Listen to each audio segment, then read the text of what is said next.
Yep, I think so. Let's go.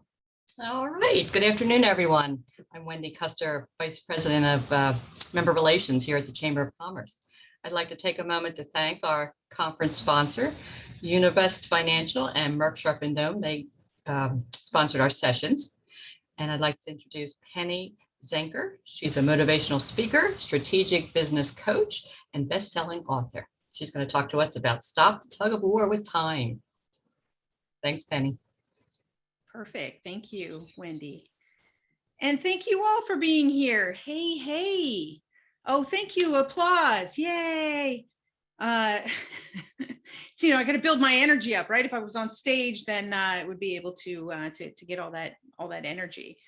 So yes, today we are going to start to talk about the tug of war with time. Maybe you feel like this. Oh, it's over here. This guy or this gal, right, who's struggling with time. What is a tug of war with time? First of all, I'm just curious. Let's pop into the chat and hear from you guys. What do you think a tug of war with time is? What does it mean? I actually had to look into it a little bit more as you're getting to your chat box, because it's the tagline of my best-selling book, The Productivity Zone, which I'll just pop up here and show you. So that's the cover of my book. But I was like, well, what is that exactly? Like, what's the definition? Because it would really be interesting, because I feel like pandemic has made this tug of war, that much more powerful. So, wow, thanks for everybody putting it in here. So let's see. Not enough time to get everything done, the need to multitask, time management related, trying to fit it all in, not enough hours to get things done. What we want to spend our time on, right? That tug of war, feeling like you don't have enough time to complete your task, juggling priorities. Thank you guys for all these things that you're putting in here, right? Because that helps us to build some energy by seeing where it is that you are. Well, let me tell you the definition if some of you haven't actually written, gone in and Googled it, because that's what I did, is I Googled it and I was like, the definition of the tug of war with the tug of war, right, in general, and then time is one of the elements. A tug of war is the struggle for control. Bing. That set off a light for me, because that tug of war comes from us trying to control the things that we can't control. And that's what creates stress, right? That's where we get into that. It often is an emotional struggle. And many of those emotions that we feel, that struggle, that stress, it comes out in many of the things that you guys put up here, too much to do and so forth, right? That emotional struggle for control. I just found that sort of really eye-opening. And then I realized it's not just time that we have a tug of war with. We have a tug of war with money sometimes. We have a tug of war with our health, with our relationships, and even our values and principles at times. So I think this is a really key thing for us to hone in on and to think about and understand in its way, all the way through this, is where do we resist and get caught up in an emotional response, or where do we find ourselves focused on something that we can't control, like time, and creating more stress for ourselves than we need to? Because through the pandemic, there's been a lot that's been outside of our control. And so we resist, but we put a lot of energy, time, and into exhausting ourselves, right? To the point where we are exhausted. And then when it comes to the things that we can control, we're seamlessly, it feels like we're helpless, right? When it comes to the things that we can control. And that's called learned helplessness in that context. So we want to be able to take back control. And in that context, I want to tell you a little bit about how I define myself and where this came from, and a little bit about the gist of the things we're going to talk about today. So I call myself a focusologist. And, you're probably thinking, what's a focusologist? Well, a focusologist, and I put the definition up here so that you can see it, is someone who studies and practices the art of controlling and directing the energy of your thoughts, your feelings, and your actions to produce a positive, meaningful result. Now, of course, the reason I know this so well is because I made it up. We can do that because I was trying to figure out, how do I describe to people what it is that I do? And because it's really not time management, right? So a lot of people say, oh, you're the time management person. Oh, you're so organized. No, actually, I'm not. I'm the focus person. I'm the person that helps you to focus on what you can control and direct. And that would be thinking and acting and being more strategic in the way that you approach your time, your money, your relationships, or any other aspect of your life. And it all comes down to not attention. So people think that focus is attention, but I say the energy of our thought, because I did a TEDx back in 2017. So please go check it out.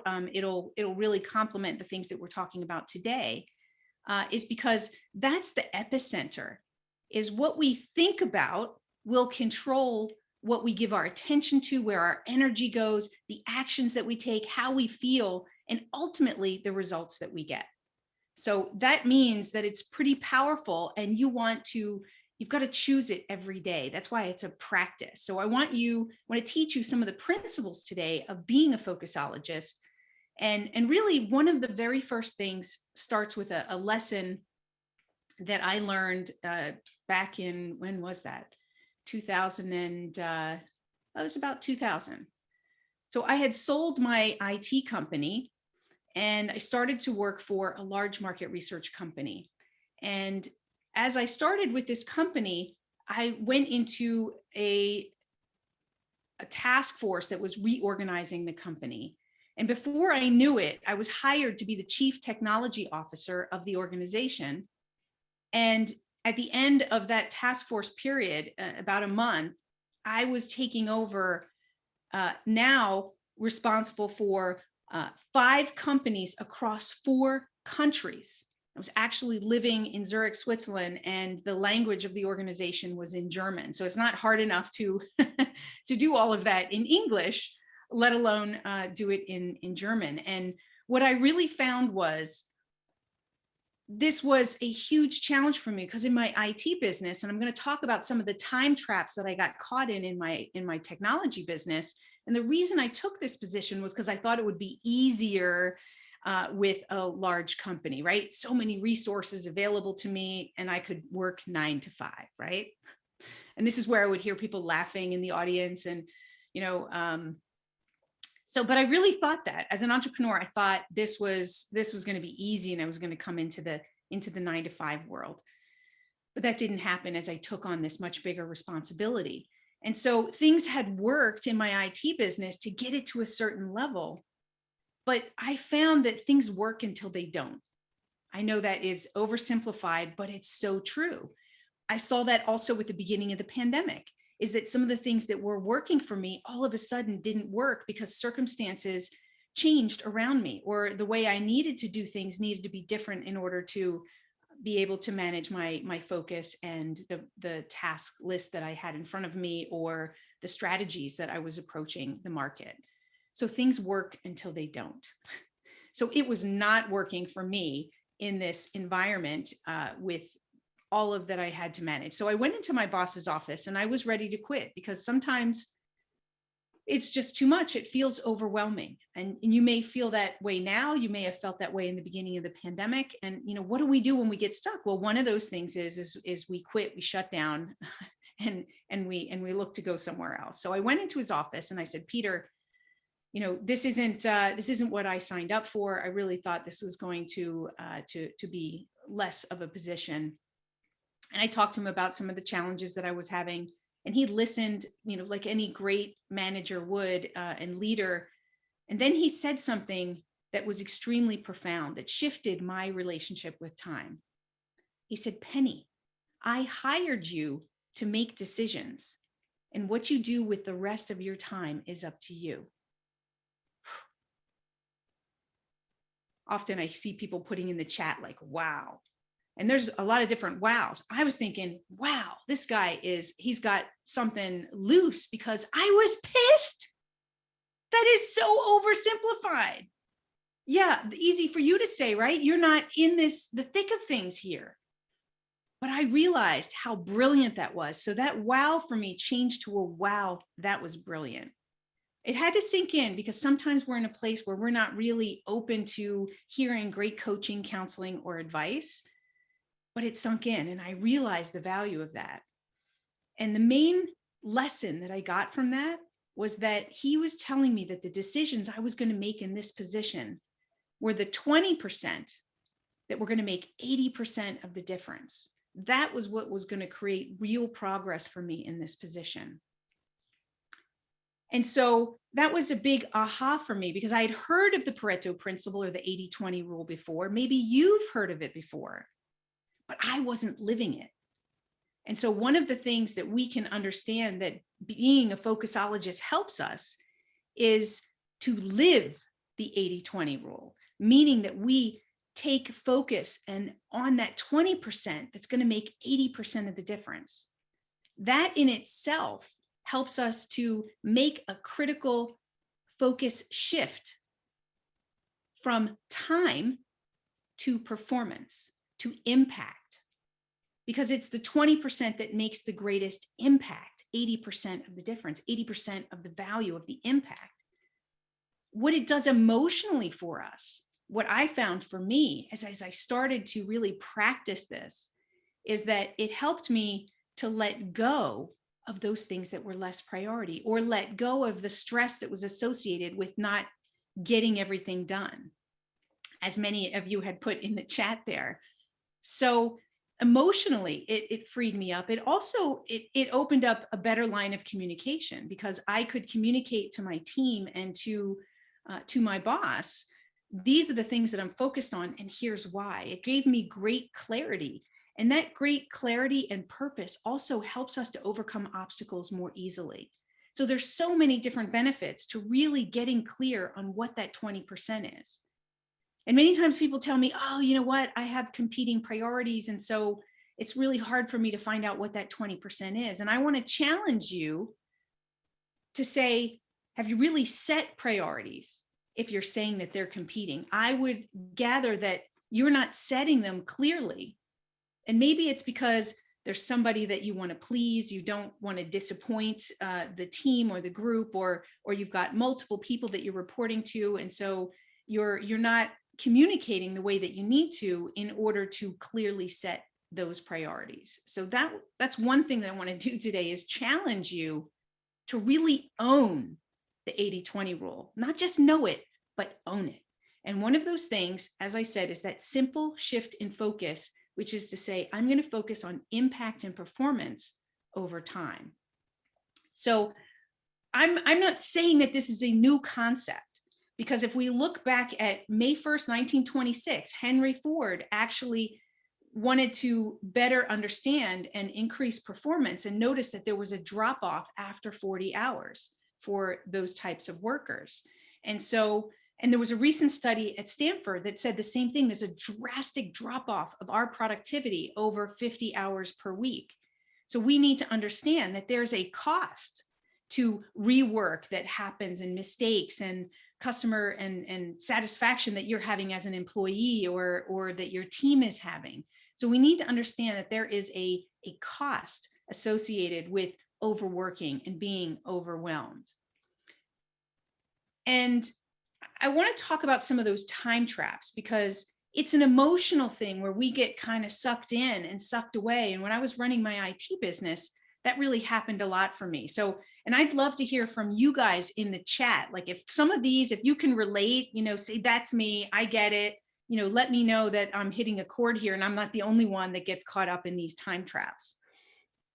So for instance, some of these time traps are I tried to work harder. So in my IT business, my to-do list was longer than I could do in a day, in a week, and probably even a year. So how do you wrap your head around that? Well, this little voice inside my head says, just work a little harder, put a few more hours in and you'll catch up. You'll get there. And does that ever happen? Did that happen for anyone else? No, it doesn't work. It doesn't work, but I keep doing it because I keep telling myself that. It's kind of like that's the go-to. And I ended up in that position working like 36-hour shifts a couple of times a month. And it was burning me out and it was burning everyone else out around me. So we have to understand that sometimes what we're thinking and what we tell ourselves is not true. And we're just being emotional and being swept away, getting caught up in that tug of war versus being purposeful and focusing on performance and understanding what are the things I need to do and focus on to get the best performance, the best output, the best value and impact. So the second thing I tried to do, and don't worry, I'm working on this. I'm a recovering micromanager, so and perfectionist. But I'm good. I'm in recovery. But I tried to control everything and everyone, because that's another thing that we do when we actually are stressed. We seek control, right? We want to tighten the rules. We want to tighten the reins. We want to show that we're in control of this. And really, it's counterproductive, because it's really in the letting go that helps us to ultimately get control. So that wasn't working, and it was actually it was giving me more work to do and pushing the team that I had more into an apathetic state where they just didn't take accountability and ownership for things. So I was seeing that, and I was in this sort of blame of, what's going on, they're not accountable. I call that the accountability paradox. So if you're noticing that in the organization, notice if you or your manager, you might get caught up in this idea of micromanagement. And it's not necessarily purposeful. I also want you to get that if it's a manager that's micromanaging you, it's because they're under stress, and that is a stress response. So cut them a break and figure out how you can work with them so that they'll get that comfort level and kind of get a certain feeling of being in control, yet handing over that responsibility and authority to you to do that. I'm just looking in the chat here. Yeah, funny how sometimes we recognize it, the decrease in other people, but we ourselves don't recognize it in ourselves. We don't want to see it in ourselves, right? So, but it's there when we really look.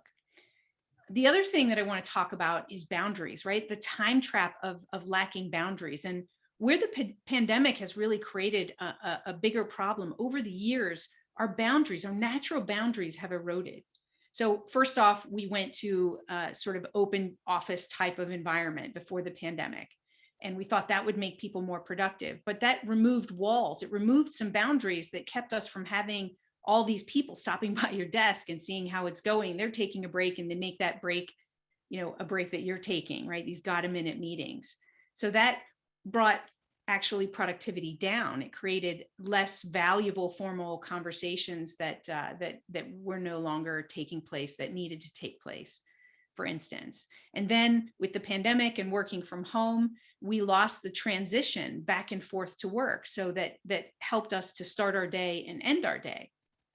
So it's left the onus on us. And I can tell you that psychologically, we are terrible at setting boundaries because we want to please people. We want to do a good job. And that's what gets us stuck in some of those other areas as well. So we need to set those boundaries for ourselves. And those boundaries can be in a lot of different areas. But for me, it was just starting the day at a certain time and ending the day at a certain time, because I tend to be a workaholic and would just keep working. So little simple things that help me are to set a timer so that I can better remember, okay, it's end of day and I need to stop. Kind of like if any of you are more of my age group, the Yabba Dabba Doo from the Flintstones, when that went off, then, he was out of there. And maybe we don't have that luxury of that work environment, but we can set some boundaries where we say, okay, I'm stopping now. This is now family time. And if for some reason we need to come back to it later, that's something that you can decide once or twice a week that you could do if you needed to do. But you really do need to set that end of day and then transition into your family time, so you can set that intention of really being present and having that quality time at home. And lastly, I wanted to mention that we get stuck in action bias. We just get stuck doing and doing and going to the next thing and doing and doing.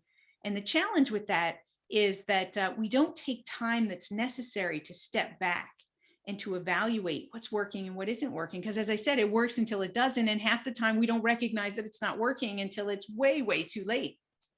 It's affected us physically, it's affected our results, or it's affected our relationships.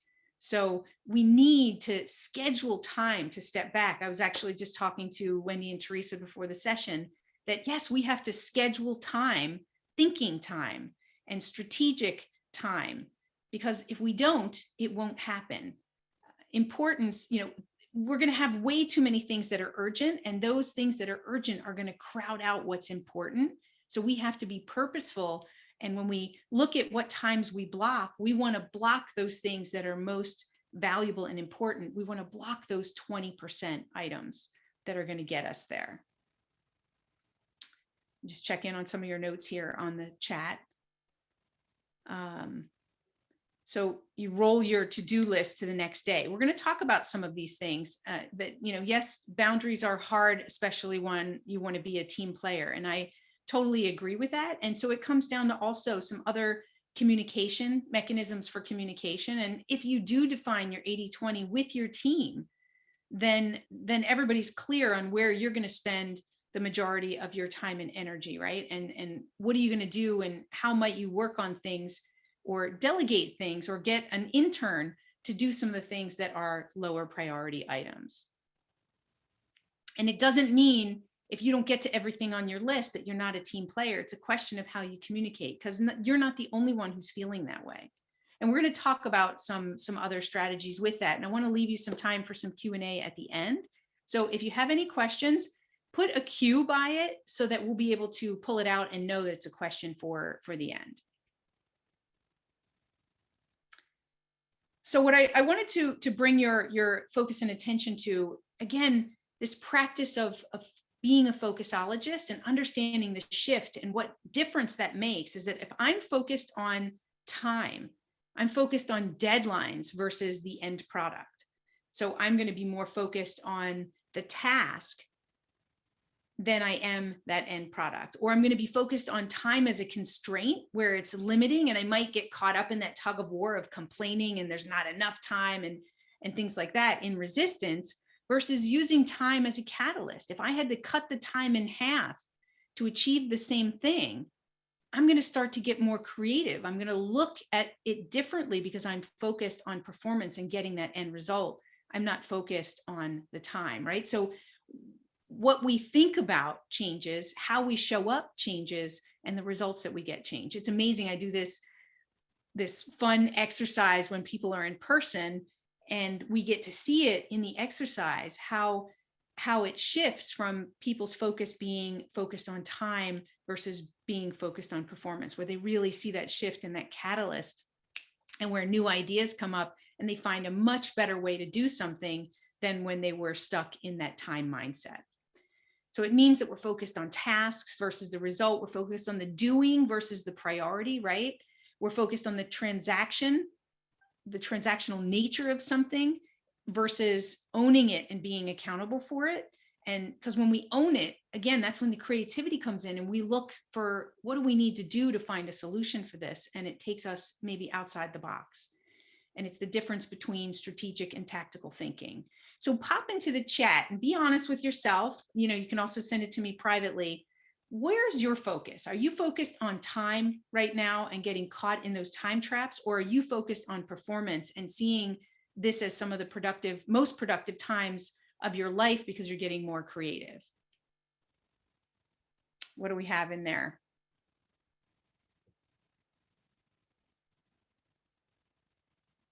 Time, both, right? It might depend on the circumstance and the day. Caught up in time, right? So this is one of the major lessons that I want you to learn today, is to understand that a simple shift in your focus can make all the difference. And if it's not you and you do this really well, how are you supporting your team and the other people that you work with to make this shift as well? Awesome. So thank you guys for sharing. So what I want you to do is I want to do a little quick exercise for you, right? Is how do you get to the 20%? So we're going to talk about how do you get to that 20%, some tips and tricks. We're going to talk about some ways that keep us from it and some strategies to manage those distractions. and then we'll wrap it up with some questions. So what I wanted to give you here was just a quick, if you were to take the major areas of your life, because it's not just work, right? We were talking earlier, Teresa was saying she wants to focus on more of the things that bring her joy. So I do have a column here for you, Teresa, which is the fun column. Is where's the 20%, not just at work, but in every area of our lives? What's the 20% that's going to make 80% of the difference around your health? Is it changing your diet? Is it going to bed a little bit earlier? Is it cutting out alcohol? Is it, right? What is it? Write it down for yourself. So what is it in your relationships? Do you need to start a date night with your spouse or maybe even with your kids? Do you need to check in with your family more often? Phone calls to your brothers, to your parents, or whatever. What is it in your relationship? What is at work? What is the one thing that makes the biggest difference at work? And then what's that one thing that brings you joy? Because these are the things that you can schedule into your calendar to make sure that they're happening. And these are non-negotiables, your 20%. They might shift around a little bit, but they don't come off your calendar. So go ahead and give yourself, I'm going to give you just 2 minutes to come up with what those 20% in each area would be. And if you want to share it and pop it in the chat, I'd love to see it.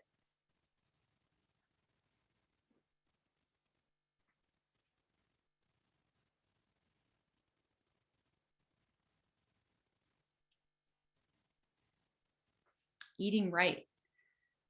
So thank you, Ainsley. And so what you might do there is what do you need to do in order to make that happen? Does that mean every Sunday you need to create a menu for the week? Will that make it easier so that you can go shopping from that menu? Because we can't just define what it is. We also have to identify what do we need to do to make sure it happens.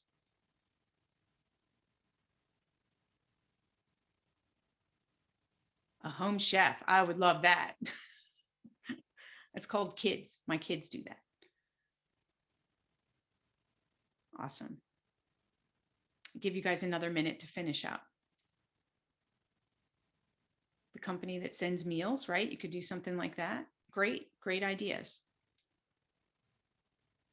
That's right. There's that healthy, put the name of that in the chat for if you remember what it is, because that may be a source for other people. They deliver fresh, healthy meals with all the ingredients to your house. It just makes it easier. May cost a little bit more, but what does it save you in terms of time, in terms of stress? Absolutely. Thank you, Claire. Starting the day with clear goals instead of winging it. Absolutely makes a huge difference. And I'm gonna give you a resource for that too today. Pack a lunch, right? That's a way. Great. Thank you guys. HelloFresh. That's it. That's the item there. Regularly scheduled date night. So you guys get it, but you've got to make it happen, right? It's one of those things where you can write it down. I don't want this to be one of those workshops or presentations that you come to and you're like, wow, that was really great, but you do nothing, right? It's all about how do you own it? Remember that being a focusologist is about practicing, controlling, and directing. And that means that you get to put into place the things that at the end of the day, that you're taking responsibility, you're doing what it takes to make it happen, and you're practicing it day in and day out. Awesome. Thank you guys for all your ideas and all that you're going to do. And even if it's only one that you decide to put into practice, so maybe it's too much to look at 4 all at once. You can write them all down, but start with the one that's most important and the one that's going to be the most valuable for you. And then you can add on the next one, right? I don't want you to take on too much either. Good stuff. All right, here we go. Here we go. So what keeps you from your 20%? I want to talk again about that tug of war, because the what is the logical side. That's the side that says, here's what I need to do. And that you get clarity on that. But the how is the emotional side. And that's where that tug of war comes from. It's that emotion that throws us into those time traps. So we have to recognize it. And we need some systems and some tools to support us. But first, it's identifying what is in the way? What are some of those bottlenecks? So one of the things that I like to do, and I'm going to give you at the end, I'm going to give you a link to a distraction quiz. It's distractions are totally within our control. Now I'll challenge you, put down what % of distractions you think are within your control. Go ahead and write a percentage so I can see where you guys are. Because I believe that distractions are really learned helplessness, that it's where we have control, but we're not actually taking it, right? We're giving our power away. So 80%, 80%, 100%, 50%, right? So most people are saying at least 50% and above. So we've got to take greater control over that. And because it's only getting worse and worse, right? In terms of we've got so many different platforms now that are vying for our attention, and probably at work you've got more than one. Some companies that I work with, and they've got Slack, and they've got Skype, and they've got all these different platforms, and that only makes it more challenging without boundaries to say this is how we, or rules, this is how we use each of these platforms. And this is, give you some expectations about when you need to be available and when not, things like that. It can get really difficult. And so we just give up and we allow ourselves to be distracted and to not know what's expected of us. So, but we need to ask if you want to take control of your distractions, name them, find out where they are, and then have some discussions around them, because you're not the only one. And it may be that it's just not recognized how much of a distraction this is on you.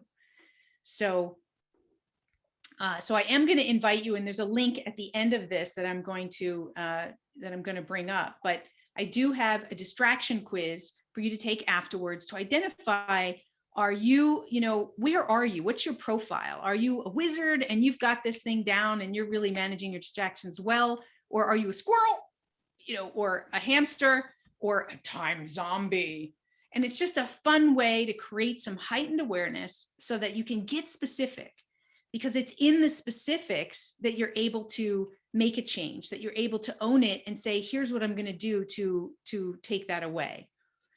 So what I want to do in this section is just a little bit more work for you, is to say, what is your number one? What is your top distraction? And what is it costing you? Because the reason why I want you to identify what it's costing you and go to the worst possible cost is because if you were to do nothing and you continue to allow this to distract you, maybe it means that you're going to work more hours than you need to, and that's going to impact your relationships and keep you from having the relationships at home that you want to have, because you're working late, you're not really present, and maybe over time, maybe you end up divorced, or your kids are sort of estranged and they're like, nah, you're never around, or you're never really present. And what does that mean to you? Sometimes it's not just me saying, hey, you can be 20% more productive. Isn't that great? You might go, yes. But if I were to connect you to the cost, that's 100 times more powerful to get you to take action than just the 20% more productive itself. So go ahead and take a minute and write that down and put that in the chat. What's your number one distraction and what's it costing you?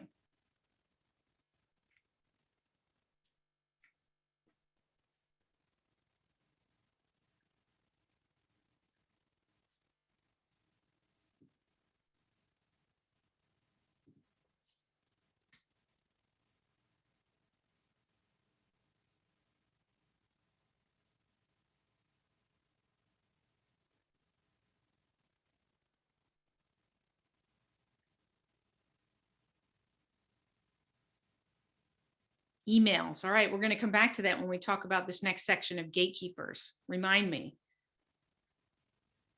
Right? A lot of people get lost in their emails, and emails aren't important. We focus on inbox 0, and that just makes the inbox the most important thing, and it's not. So we're getting caught up in that 80%. That's where the tug of war is that we're stuck working on the 80% and not the 20%. Good stuff, guys. Cell phone, after hours, emails and social media, my phone. It's costing me time at work and business and to work on my business. Text messages, right? They get a sidetracked squirrel. What else? Right. And here's another one. We tell other people how they should be handling it, but we don't do it. And believe me, I'm just as guilty as that, right? I talk about this all the time. And I find myself also sometimes falling back into bad habits. So that's why I create what I call gatekeepers to help us to control and protect our time and our focus. And I'm gonna get into that in a minute to help you with some things that can support you in making it more easily accessible, and things that you can set up ahead of time so that you can set up for success.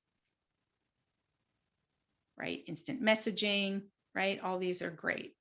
I mean, not great that they're there, but great that you know exactly what it is so that now you can work on solving that as a problem for you.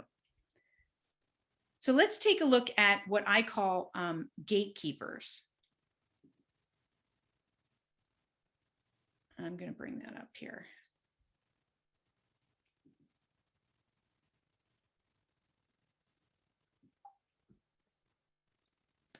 So gatekeepers are support structures that help us to better understand and sort of pre-decide, right? We know what's important to us. Let's say you've identified your 20%, and now you say, okay, well, how do I stay on track with all these things that are distracting me? So you can set up gatekeepers at support structures. And I came up with this name because in the sales world, if you want to get to the decision maker, that decision maker has a person, an assistant that's kind of screening you to see whether you're worthy of getting on their calendar. And if not, then you don't make it. And it never hits that person at all. That's a filter.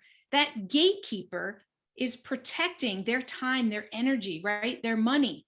And then I thought, why shouldn't we have gatekeepers for everything that we do? Not just those people, but everyone has them, and that we have some structure around it. So think about this as to how you can put these in place. And some of them you may already have in place, but how do you institutionalize them so that you have them and that you practice them on a regular basis? So the first area is rules.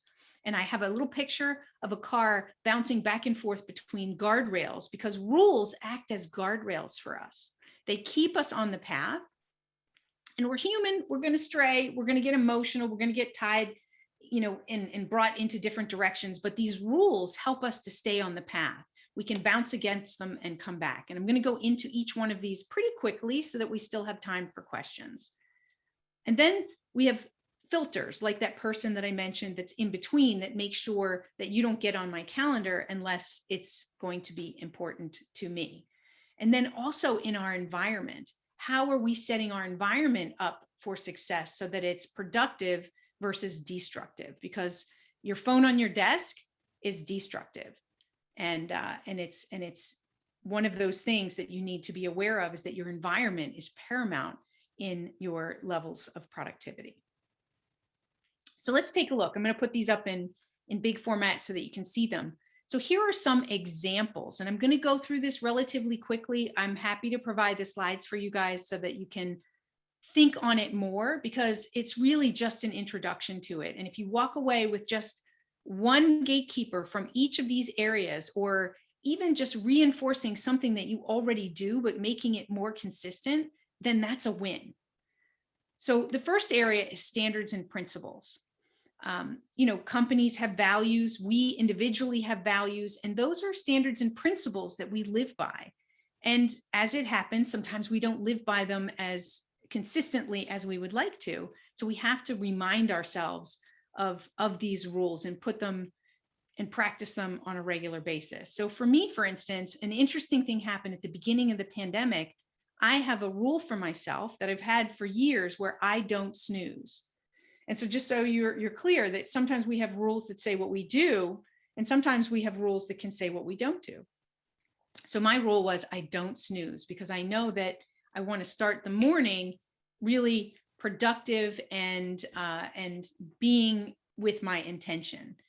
And so with the beginning of the pandemic, I started to snooze, and I recognized where else in my day I was letting things slip. So I would go through a workout, but I would stop 5 or 10 minutes early, or right, I would be cutting corners. And I felt like that all was because I snoozed in the morning. So that was a principle and something that I needed to reinforce for myself. So I reminded myself, I don't snooze.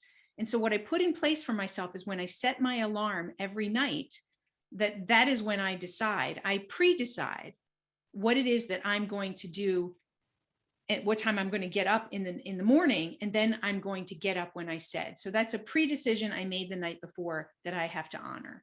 And if I want to sleep a little bit later, I can decide that the night before, and then I give myself permission to do that, knowing what my schedule is and everything.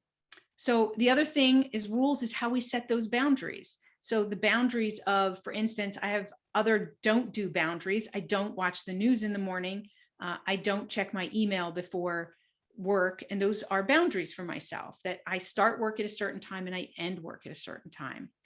Defining and challenging urgencies are also rules. I have a question to say, is this really urgent? Not just if it's asking yourself, but asking someone else that's giving you a task to be done. When does this need to be done by?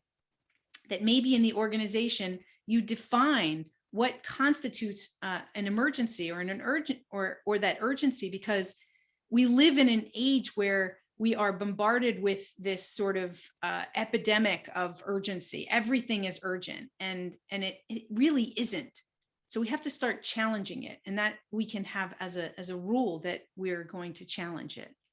Set time limits when you go in and do something. So if you're going to go in and you're going to check social media, set a time limit. You're going to do it for 10 minutes. Set a timer, and if you're going to go into your email, set a timer. I only have 15 minutes to check my emails.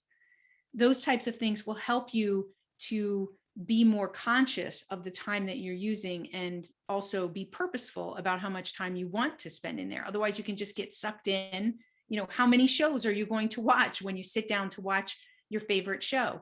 If you define, I'm going to finish at this time and I'm only watching one show, you're more likely not to go on to the second show than if you didn't set any rule there at all for yourself. So think about these rules. And lastly, make a rule for yourself that you have a daily reset, a way to step back and evaluate every day what's working and what's not working, as part of your process of what you do and how you do what you do. So, and if you guys want to write down anything, any other rules that you might use, any one of these that struck you as, yes, I need to do that more consistently, or I don't do that and I need to do that, you could pop that into the chat. Right. So somebody just gave Tony thinks that your iPhone or iPad, you can set limits for different types of apps. Right. So there's tools that support us in setting these rules too. And that would be a gatekeeper. So that's a great example. Great example. So the other area that I wanted to talk about was filters. Is what are some other types of filters? We talked about a person being there as the filter so that they don't get onto my calendar, but even having a plan and a schedule. And this is a resource that I can pop up, or we'll see how we get that to you. It's called my 1-3-5 daily planning rule. And it's a way that we can balance every day to have both urgency and importance right there on our to-do list. So these are 9 items that we can focus on because they're the top 20% of items that we need to do. One being the one thing that's going to help you move forward towards a long-term strategic goal. So that means that strategic goal is important and valuable, maybe not today, but in the long run. Then 3 things that are going to help you achieve your midterm milestones. Those things, again, that aren't due today, but they're important and they're impactful and they have deadlines coming in the future. And then the last are 5 things that must be done by you today. So that means you get to challenge the urgency and you get to challenge whether you are the best person to do it or whether there's a way to delegate it. And I'll send you that link in that. A filter might also be, what's the higher purpose of why you're doing something? That can get you more connected to what it is that you're doing. And it can also get you more creative and thinking about things in a different way when you understand the bigger picture, the greater purpose behind it. Filters can also be processes and routines. So for instance, I call them kind of bookends. What do you do in the morning to set yourself up for success? some people call it the power hour or whatever. I write in my gratitude journal, and I do some things for me to boost my energy in the morning. And then what do I do before bed so that I can sleep soundly? Maybe you need to do a brain dump and write down all the things that you're going to be doing tomorrow. What's your 20% for tomorrow? Whatever it is that you need to do to be able to have a good night's sleep. And there could be other types of checklists and those types of things that help you to use them as filters. And the most simplest thing is questions. Questions act as a really simple filter. Is this the highest and best use of my time? Even when you get really stressed and you feel stuck, what if you just asked what's next? You don't need to be thinking about or getting overwhelmed about 10 or 20 steps. Sometimes you can set a goal and then forget it and just focus on what's next so that you know what you need to do, but it's not taking you over and making you overwhelmed. And again, as we talked about, knowing your 20% is a super impactful, powerful filter. So what filters do you have in place or would like to have in place? And then lastly, I'll go to environment. So we talked about the phone, what's accessible. If your phone is accessible, that's going to distract you. But if water is accessible to you, then that's going to help you. Hydration is going to help you with your focus and also to be making sure that you're having the energy as you sit down for each activity that you're doing. In your environment, you can have reminders. Those reminders could be checklists, or it could be that reminder that buzzes on your arm to remind you to get up and to stretch so that you maintain high levels of energy throughout the day. Because we have less transitions working from home, so we can put them in our environment through those reminders. It might be some sort of instruction. So my environment, I have this exact sign on my door: do not disturb me unless you are literally dying. And if you are, call 911. My daughter actually made this for me. But how do we, in a fun way, how do we instruct ourselves and those around us to follow the rules that we've set? And if somebody walks in my room, then I can say, if somebody were to walk in right now, right, I would not accept them walking in because they're distracting and disturbing me unless it's an emergency and we have defined what that emergency is up front. They can wait. So people in the office can wait. They can hold their questions. They can put it on a chat board that you can get to when you have time, and things like that. So any types of warnings, and of course, clutter. Clutter acts as a major distractor. So we want to look at how we can just spend maybe 10 minutes at the end of every day just cleaning up some clutter. And that clutter doesn't only mean on your desk. It might be on your desktop of your computer. It might be how many tabs that you have open. What if you got a great tool like PlatStack, for instance, that can open up a project full of tabs. So if you're doing some research on something, you can have 10 tabs that could be opened all at once that you could be using for that project, but then you can close them all down and not have everything open when you get up in the morning and come to your computer, because there's a certain aspect of clutter that takes up, it's like a tax of your energy. I call it, before when we had the computers that had a certain amount of limited, what is it called? RAM. I forget what that stands for, but it's basically the memory of loading apps. And the more apps that you had open, the less memory that you had available to actually use the computer. And at some point it just shut down. And so that's the way our brain works too, is there's a tax for all these open loops that we create. And so we have to close all of those open loops so that we can relieve that memory, that access, that energy, and so that we can really dedicate that. And when we sit down to do something, that we identify, let me come back to turning that slide off. My brain has too many tabs open. That's what I'm saying, right? But we want to be able to close them all down so that we can, otherwise it's like multitasking. Even though you might not think that you're multitasking, you are, because it's taking up space in your brain there. So you might have a parking lot for things that you need to put down so that you can come back to them later. That's like a getting things done type of strategy, is get everything on paper so you don't keep it in your head. So these are all different strategies. I want to give you a couple minutes for questions here. These are all different strategies that you can use to really practice being a focusologist and looking at how you can direct and protect your focus so that you can do the most important and valuable things that you want to get done. So if you guys want to pop into the chat any questions that you might have, I'd be happy to answer them. Awesome. Thank you, Teresa. That's PlatStack is a tool that I gave you there. And as you're coming up with questions that you might have, I want to bring up then my high performance framework that's in my book, The Productivity Zone, where I kind of give you, and it came out of that idea of the 80-20, that lesson from my manager, where, you know, and this is not a bell curve, it's just a framework for us to see where are we over functioning and under functioning. If we were to step back and with simplicity look at what gets us in the zone and what gets us out of the zone, we become more productive when we focus around our gatekeepers. And there's actually 10 core drivers that'll help us to get back in the zone.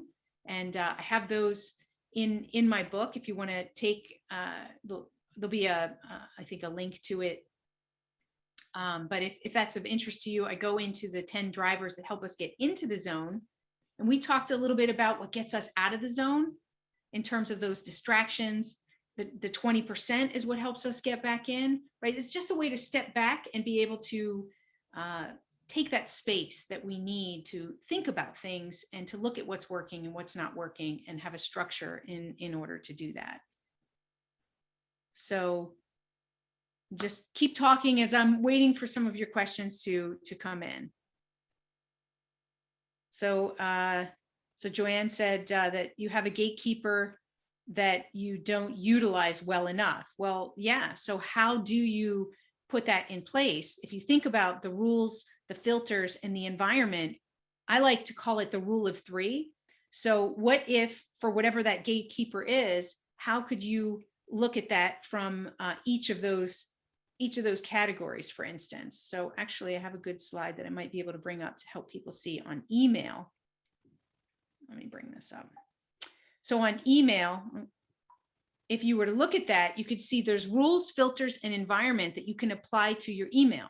So rules, how often do you check it? You can set a rule. I only check my email at the top of every hour for 15 minutes. That's a great rule.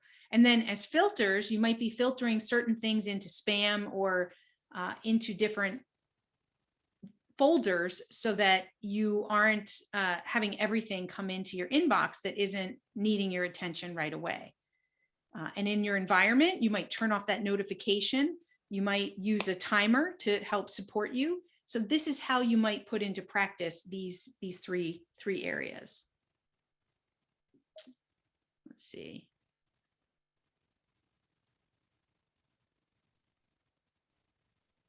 I popped a question out there, Penny. All right, let me see. I'm looking for a silver bullet. Well, the silver bullet is the 20%. It really is. That's the silver bullet, is if you're not living it, then that's why it's not working for you. If you identify what's most valuable, most important, and you focus on that, because it'll also help you to be more creative as to how to get those other things done when you really see what's important. So that's my silver bullet. I think that is the most important and most valuable, and it forces you on a regular basis to step back every day, every week, every month. What's my 20% now? Because the 20% can shift from day to day. So that's your silver bullet.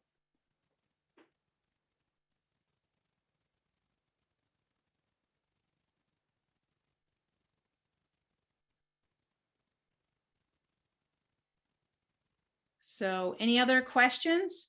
And Teresa, if you wanted to be more specific, like if there's an area where you said, here's my biggest challenge, is there a silver bullet there? Maybe I'd have a different answer. You know, it's crazy, Penny. I think I know what I need to do. I just don't execute, you know, and it's funny. I'll teach it. I'll tell people you need to say no more. I mean, well, I'm like, what a hypocrite I am telling them that, because I don't. we're all the same, right? It's that emotional tug of war, right? We know Yeah. what to do. We just don't do what we know. Yeah. And I think that's So- why I was looking for like, just like one thing, but that's a great tip to say, focus on the 20%, because that is one tip.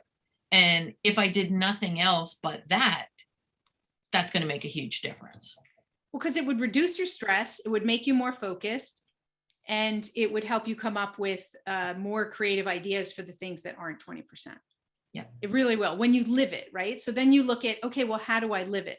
What do I put into practice? So you could block a time in your calendar in the beginning of the week and at the end of the week to review your 20%.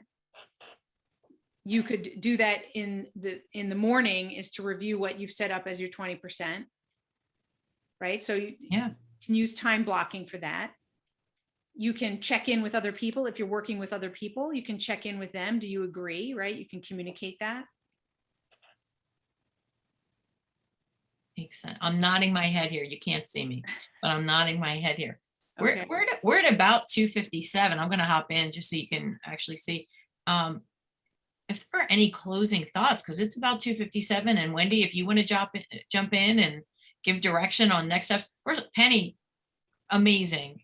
Thank you. And I haven't talked to you or seen you in a while, but this is why you were top of mind for me. You are amazing at this topic. Amazing.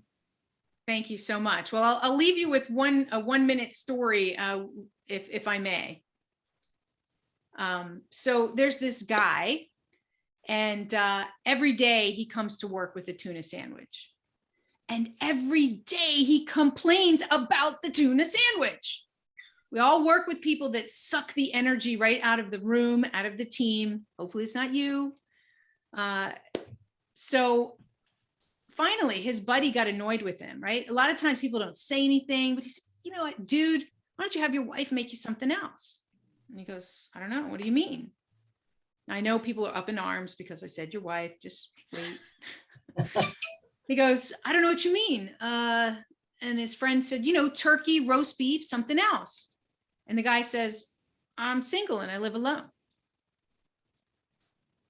So this goes to your point, Teresa, about that we know what to do, we just don't do it. He's making his own sandwich, for those of you who didn't get it. Yes. Right? So we do that.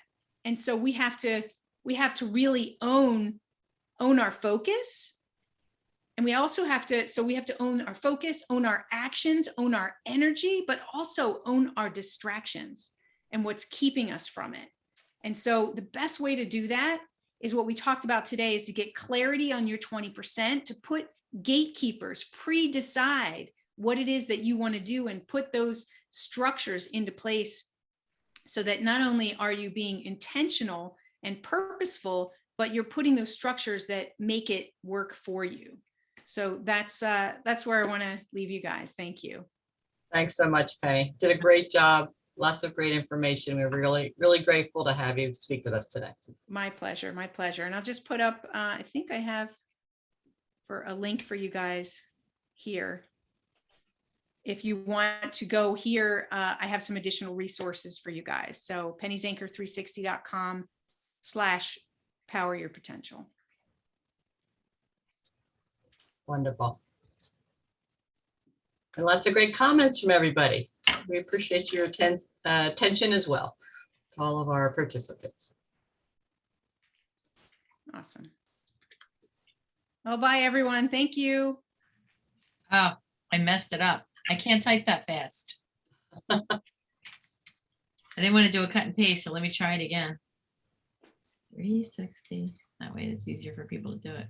You could probably also put it on the Yeah, Claire got it for me. Claire, you're a better typist. Good for you. Yeah. Awesome. I'm a cut and paste person, but I'm like, I don't think I'm going to be able to find it that fast. Good stuff. Well, we have a 3:05 chat and wrap. So we're going to hop from this over to that. Penny, hopefully you'll join us. If not, we will catch up. Sounds good. I look forward to it.